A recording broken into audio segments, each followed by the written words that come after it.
Welcome to this special edition on education.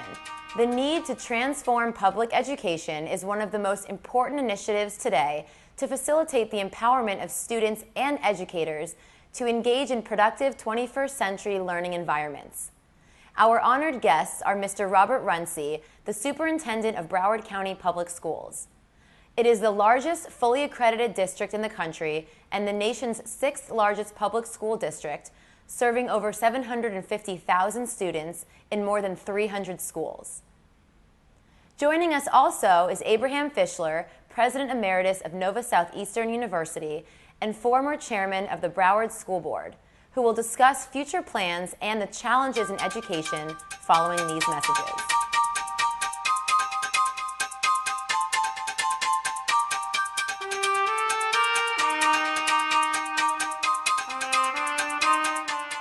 We're with Robert Runcie, Superintendent of Broward Schools, and Dr. Abe Fischler, President Emeritus of Nova University, and Dr. Cindy Burfield. A pleasure and privilege to have you all with us here today. All right, it's a pleasure to be here. Good to be here. Yeah. I'd like to ask you, sir, Mr. Runcie, if I may begin with you. Tell us a little bit about the 3-year plan that Broward County has at the present time. Oh, the 3-year plan for Broward County Schools is focused on positioning this district to produce exceptional student outcomes for our students in the 21st century. We recognize that the education model and practices that got us to where we are today are not the same that we'll need to succeed in the future. The world has changed in a significant way. One, just from globalization and technology, has fundamentally changed the requirements for talent in the marketplace. Our students need to graduate with a different set of skill sets that are focused on developing critical thinking skills, ability to solve problems, the ability to work and collaborate with others, and communicate their ideas effectively. That context needs to occur on a global level as our students compete, not just here in Florida, not just in the United States, but around the world. The other challenge that we know that's out there is that in the United States, and in Florida in particular, the context for public education has changed from one where we no longer are a monopoly, if you will. We have competition from charter schools.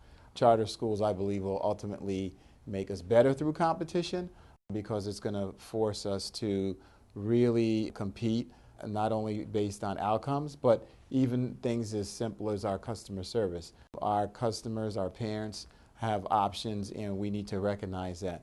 Finally, in a world of tight finances where everybody's watching every penny, we have to make sure that we can do more with the dollars that we have and take that to the greatest extent possible. And so our focus on the financial side is to continue to work our business model in this district so we can invest in what we know matters, our teachers and our students. That's ultimately where the rubber meets the road. And so that's where we're moving for the next several years. There are 3 components to the strategic plan for the district. First is high quality instruction. That's the focus of what we do. Everything needs to be aligned to that. Secondly is continuous improvement. We need to get better and better every day, every week, every month, every year in everything we do, from what we're doing in the classroom to how we deliver services to how we clean our schools, all aspects of our operations. And then finally, we got to do a better job of communicating the great things that are going on in Broward County. We have exceptional set of teachers. Student achievement is phenomenal in this district. We know there are areas where we need to do better, but I can tell you there's a lot of exciting things going on in this district, some of the leading things in the country. And just a couple minutes to walk through the major component which I am so heavily focused on, which is high quality instruction. Several things there. One is we have got to get better at prioritizing our resources and programs in schools. We have developed in public education a compliance culture, a culture where everyone's kind of looking for the silver bullet program to basically get things done. We've got to limit the number of programs and things that we actually put in schools, and we've got to prioritize what works. The other piece is alignment. if you look starting at the federal government, down to state government, down to local schools, there are a whole bunch of competing policies, programs that really aren't aligned and create disconnects that negatively impact our ability to execute on a local level. So we're going to work really hard to ensure that as we implement Common Core standards, which moves us from a world where it's not just about memorizing content or just building your understanding of content, it's about how you can apply what you know to solve problems. So Common Core sets a whole different set of expectations and standards in terms of what instruction looks like in a classroom, and we need to move to a more personalized learning model. We need to align the professional learning that we give our teachers around that as well. And we have a lot of professional development. It's all over the place. It needs to be strategically focused, and we need to make sure that we clearly understand the difference between participating in professional development and professional learning. I can sit in classes and curriculum and get my certifications all day, but am I really learning, and is that translating into different results in the classroom? And finally, we know we have challenges with the assessment and accountability systems in the state. We're trying to move to Common Core, but we have a legacy assessment system that's based on FCAT. So alignment is pretty critical. And third, I would say technology has to finally come of age in public education. It's still at the periphery. You know, we'll have smart boards, we'll have projectors, kids are using PowerPoint, Excel, et cetera, but the fact of the matter is it's not integrated in a seamless way in the education process where students are using technology to drive the pace of their learning, to engage and control what they're actually doing, and develop personalized learning experiences in the classroom. And that can happen, the technology can drive a lot of that. So I spent some time really talking about the instructional piece because it's pretty critical. There are other initiatives we have going on in the other couple areas, but that's the biggest one. That's the most important one. Yes, absolutely. When are we able to revamp much of what we teach to what students want to learn? This year we are launching a very exciting initiative called a Digital 5. And our initial thought was we wanted to equip all of the 5th grade classrooms, the students and the teachers across the entire district, with technology, tablets and or computers, and provide digital content, digital curriculum, digital experiences, digital assessments, create an environment where students control the pace, the path of their learning in a very personalized way. We're going to impact about 3,000 students, probably about a third of the 5th grade classrooms across the district. It will be and establish a vision of how technology can be used to develop real personalized learning environments, and we're pretty excited about that, and we'll start that at the opening of school this year. I'd like to ask you a question, Dr. Burfield. How do you find the implementation of this? Oh, I think it's fantastic. I've heard of the Digital 5, where you have the technology there, and what about the training that goes along with it? You know, that's a great question. You're absolutely critical. Technology can't run itself. At the end of the day, the success of any technology that's out there and its true ability to impact education is going to be a function of how the teachers embrace it, how they adapt to it, and how they use it. And my experience has been it takes approximately 6 months, maybe a little longer, for teachers to fully adjust to this new method. So this first year, I think we're going to see some good outcomes, but you know, we're going to set appropriate expectations. I think it's, you know, it's going to bring us to where our teachers came into public education. They really want to teach. I don't think they want to spend the majority of their time trying to help students figure out how to answer questions on a bubble sheet exam to get a certain score. I think if we give our students the skills, they'll do well on any assessment that's out there. So I think this is a critical time in the history of this country. We have huge dropout rates in this country, 1.2 million students dropping out every year. We have a huge gap in the workplace. We have 3 million jobs that are going unfilled, yet we have an unemployment rate that exceeds 8%. So that skills gap is definitely prevalent in those two statistics. So we've got to make a fundamental shift in where we are. I firmly believe that the future of this country is not going to be determined any longer based on, how extensive our factories are and how many factories we have, or who's got the greatest amount of military equipment and weapons of mass destruction. Is going to be about who has the strongest education system. Yes. And though that country is going to be the economic superpower of the 21st century. I think America can get there, but we're starting to fall behind. We need to invest in education right now. We need to put the right leadership in our districts at all levels, and we need to have a relentless focus on supporting teachers, building their capacity, and delivering new instructional methods in our classroom. As a Broward County school teacher, I think we're headed in the right direction.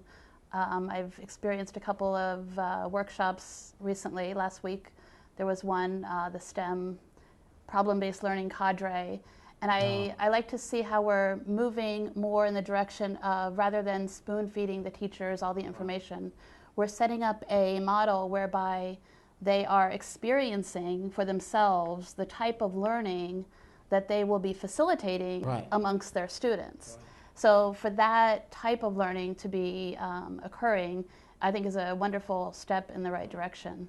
Yeah, I've always thought it interesting that we talk about changing teaching practices in the classroom, yet the training, but the colleges are not doing. Yeah, that we subject the adults to. No. Is it doesn't pretty align, much but is a different model. So I think you're spot on with that. It's great. We got to practice what we preach, yes, and it's got to be integrated from the top down. And so, we're excited about where we're going again with that. And we restructured the district, as you know, from 3 major areas, each run by an area superintendent, and we moved and created what we call the cadre model.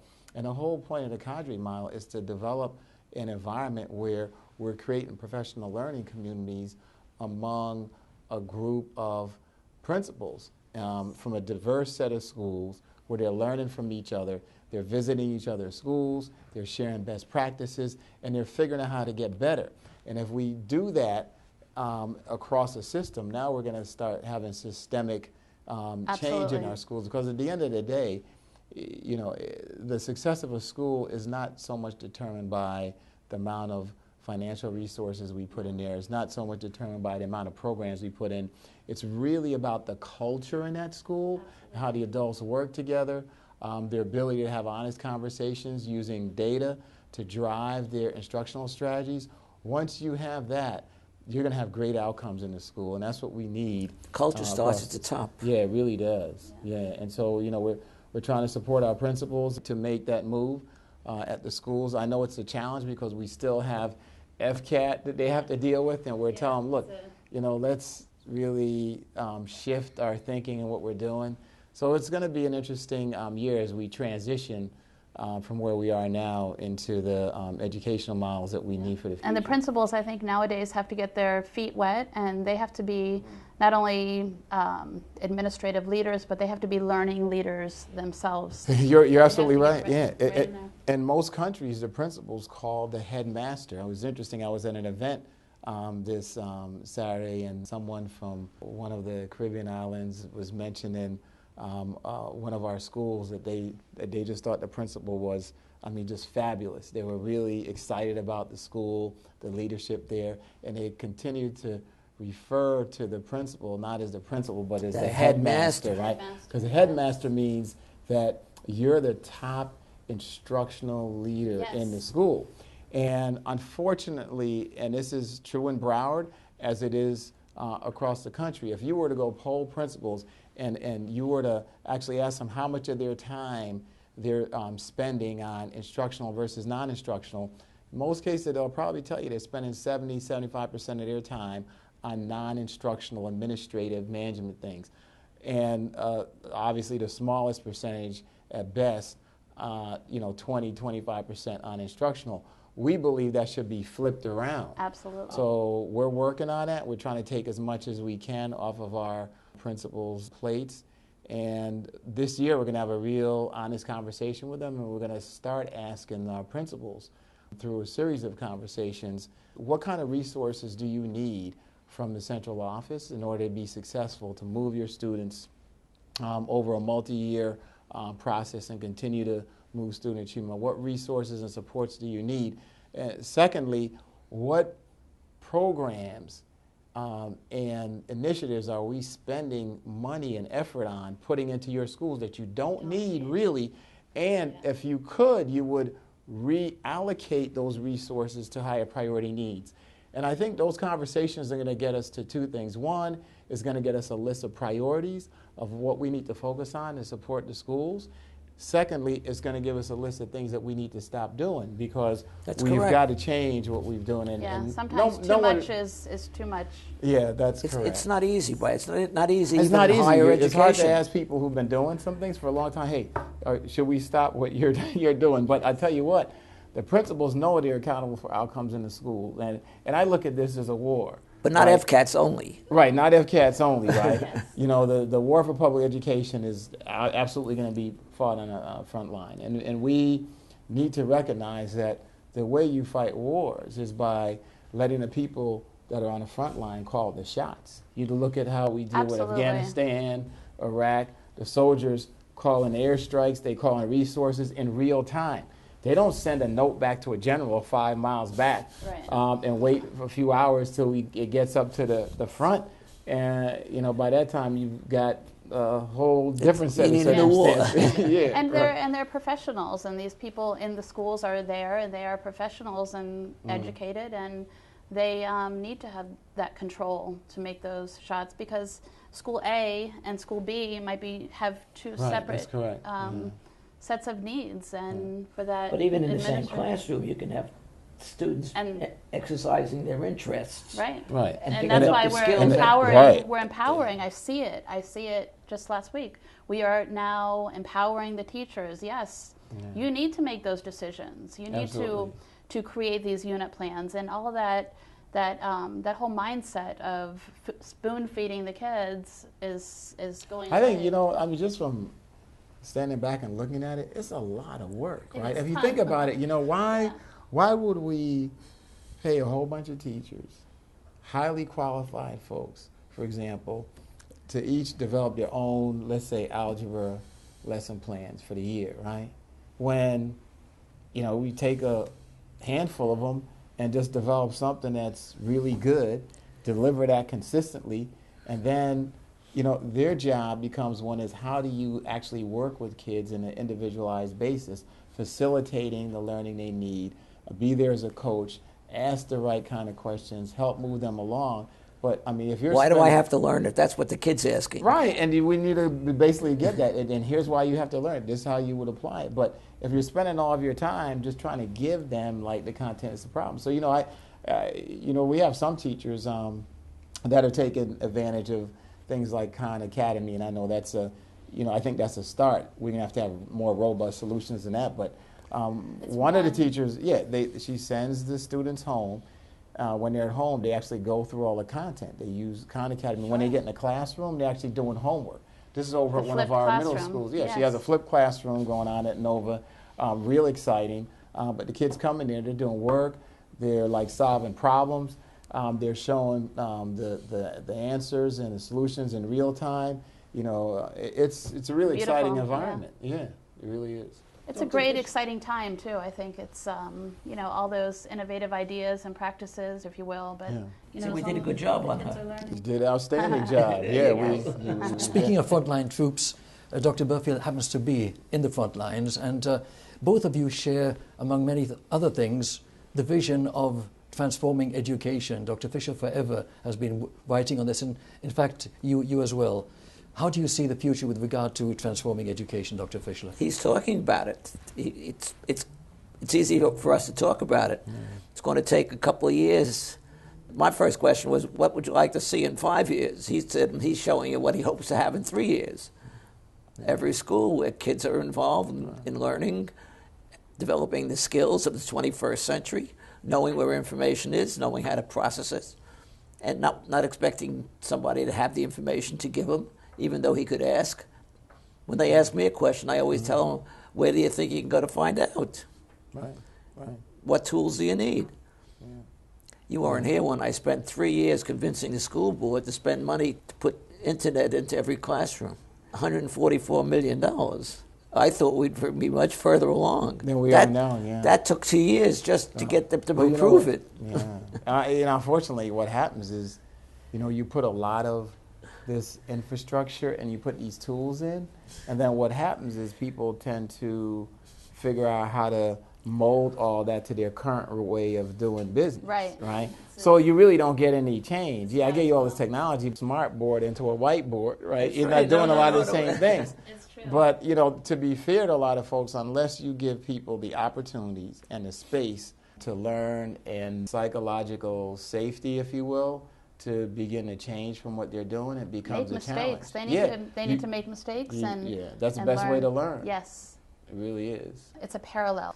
We have teachers who have been out there and who are great teachers, but the type of pedagogy has to change. So to give them that space and to let them have a little bit of a rope to play around with it is the same type of learning that we're asking the kids to do. So then they can experience it. Situated learning theory says, let me experience it firsthand, and then I can understand how I can apply it. So what's your sense among your colleagues, teachers that are out there dealing with a lot of these challenges every day? I know there's a lot that's being thrown at teachers, a lot of expectations. In addition to all the things we've talked about, we've changed your world now that is pay for performance model coming out. We're going to try to be as fair in that as we can. I'm trying to get a sense of how our teachers are gravitating and trying to really move down this future. I think you hit the nail on the head earlier when you talked about how hopefully we'll try to look at what we're doing and look at all these top-down inputs and ask the principals in the schools what's working and what do we need to kind of push to the side so we can narrow our focus, so we can all work together as a school to accomplish the goals that we need to and to become a learning community. Let me play the devil's advocate. The federal bureaucracy is now put more pressure on teachers based on student performance as the federal government sees it. Yes. Because all of a sudden, if the students are not doing well on an examination, then the teacher is being punished. And those And the examinations school are is changing being them. judged Yes. not on some of the skills that he's talking about, but on how they respond to the questions that they're being asked. Right. And so if the test is measuring content knowledge versus skills mastery is a different. Yes. That's right. Yeah. So he's talking much more process, while the federal The bureaucracy collaboration, can't the control critical that. thinking. Yes. They're struggling with the new tests that they're rolling Well, out. they're not even. You're talking about the PARC assessment. Yes. Yeah, there's a sense that PARC is just not going to make it on time. It's going to be out in the parking lot still. PARC is going to be. Yeah, it's just, and so the question is, what are you going to have in the interim to continue with a legacy system that had a purpose at a certain point in time? FCAT, I just really think that's unacceptable. So I think we need to start looking around the world even and see what we can borrow.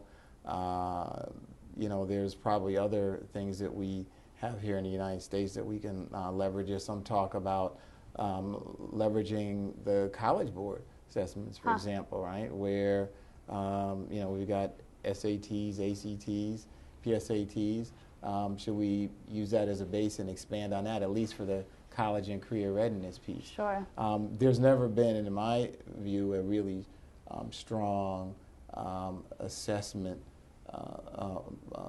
for K through 2. Right? We really focus on the first major year of testing, which is 3rd grade, and the reality is that these formative years of real early childhood, early learning years are the ones that we really need to have a huge impact so that those students are on the right trajectory.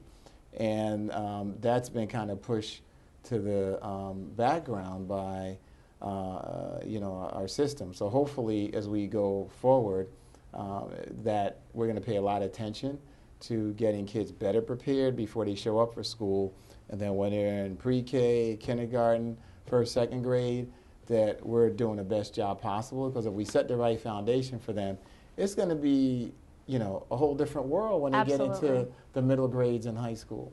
Yes, I agree. You see it when you go to watch the university school where we put in, we started at that preschool, creating that school, 0 to 5.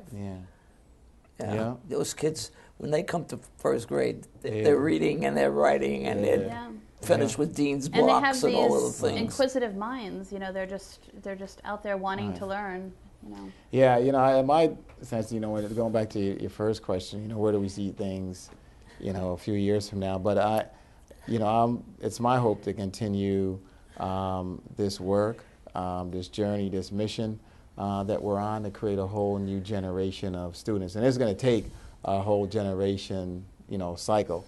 The students that are coming in the system now, you know, where are they going to be 10 years from now, 12 years from now, is something that we should see. It looks totally different than where we're at today. In the meantime, we got to make sure that we're doing right by the students that we have in our system today. Across the board, our students that are struggling, students that are gifted. We have over 30,000 exceptional needs students in the district. We believe that we can do a better job servicing all of them, so we're going to actually do a comprehensive review of our operations and how we deliver services, everything from our IEPs to how we execute against those IEPs. We need to get better at that. And I think, you know, if you really want to talk about personalized learning, there's no group of professionals that have actually done it better than our special education teachers. And so I think a lot of the practices they have can actually benefit the entire the entire pedagogical process and all students. Yes. All their strategies. You know, we use those strategies in the regular. The district is doing a lot of good stuff with STEM and science. Oh, yeah. I spent 50 years of my life because I started off as a science teacher. And I found, and I found out, I said to myself, science is a verb, it's not a noun. They don't have to know about thallophytes and bryophytes and all that stuff, because that's what we were teaching in the biology. Now I'm 85. Yeah, it took all that time, but yeah, we got to move faster than that in this century. The pace I'm delighted you're here. I really am, and we needed somebody who came out from a different viewpoint. But you know, I'm really excited to build off of the legacy, Dr. Fischler, that you've established here. Well, you know, really, the community is really indebted to your contributions in education, both in, you know, our K-12 system as well as the colleges. I mean, you've got a K-20 mindset, and you've been living that. So you almost can't talk about education in Broward County without talking about Dr. Fischler. Well, so, I'm delighted that you're here and picking up and moving forward. Yeah, trying our best. Well, I want to thank you so very much for being with us today. Real pleasure. Abe, I can't reach. See, that's all right. That's all right. All right. Thank you. Thank you so much. And congratulations on your doctorate. I appreciate it. Thank you. This brings us to the end of our special show for today. Thank you for being with us.